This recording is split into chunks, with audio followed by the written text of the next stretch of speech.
ओम श्री परमात्मने नमः। ओम श्री गुरुवे नमः।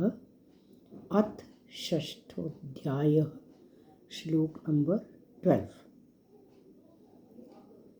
ध्यान के लिए कैसा आसन हो, उसके बारे में, आसन पर बैठकर हम क्या करें, उसके बारे में बताया गया है।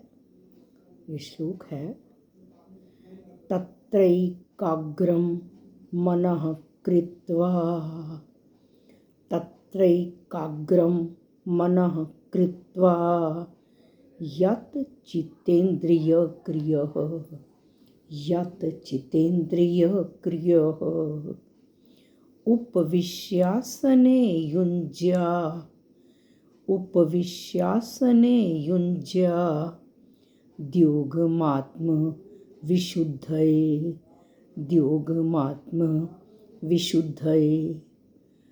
तत्रैकाग्रं मनः कृत्वा यत् चित्तेन्द्रियक्रियः उपविश्यासने युञ्ज्या द्योगमात्म विशुद्धये।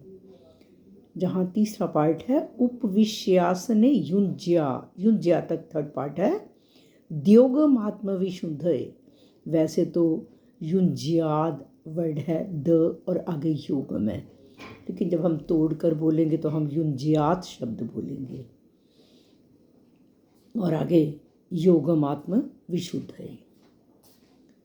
तत्रैकाग्रम, तत्र प्लस एकाग्रम, तत्र उस, आसने उपविश्यासने तीसरे भाग में है उपविश्यासने, उपविश्य प्लस आसने। तत्र उस आसने, आसन पर, उपविश्य बैठकर, वो आसन जो कुश मृगछाला और वस्त्र बिछाया हुआ है, पिछले श्लोक में आया है। उस आसन पर उपविश्य बैठकर, और आगे है सेकंड पार्ट में यत् चित्तेन्द्रिय क्रियः, चित्त और इंद्रियों की क्रियाओं को वश में करते हुए, चित्त और इंद्रियों की क्रियाओं को वश में करते हुए मनः एकाग्रम कृत्वा, फर्स्ट पार्ट में है तत्र एकाग्रम मनः कृत्वा, मनः एकाग्रम कृत्वा, मन को एकाग्र करके, फोर्थ पार्ट में आत्मविशुद्धये, अंतःकरण की शुद्धि के लिए, और उसके बाद है योगम युञ्जात, योग का अभ्यास करें।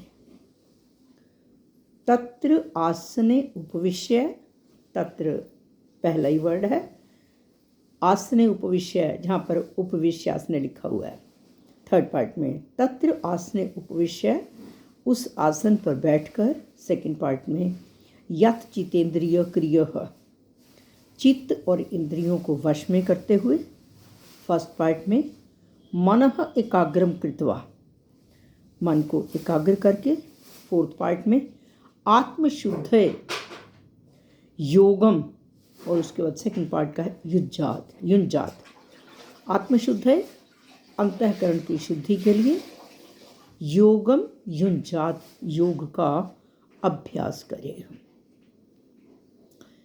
हमने पिछले श्लोक में पढ़ा था कि आसन कैसा होना चाहिए, पहले कुश, फिर मृगछाला, फिर वस्त्र, और ना ज़्यादा ऊंचा हो ना ज़्यादा नीचा हो। तो उस आसन पर बैठकर, और आगे कहा है हम बैठने का अभ्यास 10 मिनट से शुरुआत करें और 3 घंटे तक बिना हिले डुले उस आसन पर बैठने की कोशिश करें। और फिर कहा है जो हमारे मन की चंचलता है वो शरीर को स्थिर नहीं होने देती। अगर मन में कुछ और संकल्प विकल्प आ रहे हैं तो हमारा शरीर स्थिर नहीं रहता, और शरीर की चंचलता मन को स्थिर नहीं रहने देती। तो इसीलिए कहा गया है कि चित्त और इंद्रियों की क्रियाओं को वश में रखते हुए उसके बाद कहा यत् चितेंद्रिय क्रिय कि आसन पर बैठने के लिए चित्त और इंद्रियों की क्रियाएं हमारी वश में होनी चाहिए। हमारी आँख क्या देख रही है, हमारे कान क्या सुन रहे हैं, हमारी जीभा से कैसा टेस्ट हम ले रहे हैं, हम कौन से वातावरण में बैठे हैं, नासिका अच्छी सुगंधित वातावरण हो, और कैसे वस्त्र हमने पहने हमारे लिए सूटेबल है या नहीं।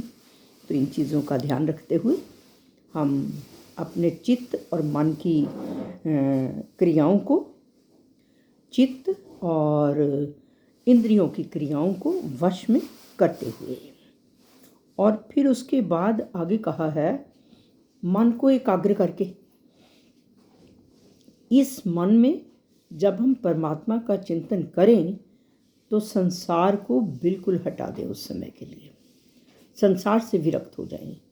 क्योंकि यदि योग में बैठे हुए परमात्मा का चिंतन करते हुए संसार को याद करेंगे, संसार के कार्यों को याद करेंगे, तो संसार का कार्य तो नहीं होगा, उस समय नहीं हो पाएगा, और परमात्मा के ध्यान में भी विघ्न होगा। उसके बाद आगे कहा है कि द्योगमात्म विशुद्धे, अंतःकरण की शुद्धि और अशुद्धि क्या है। हमारे अंतःकरण में जो संसार की भोग वासनाएं हैं, उनको बिल्कुल अगर हम त्याग देते हैं तब वो हमारे अंतःकरण की शुद्धि है। और यदि भोग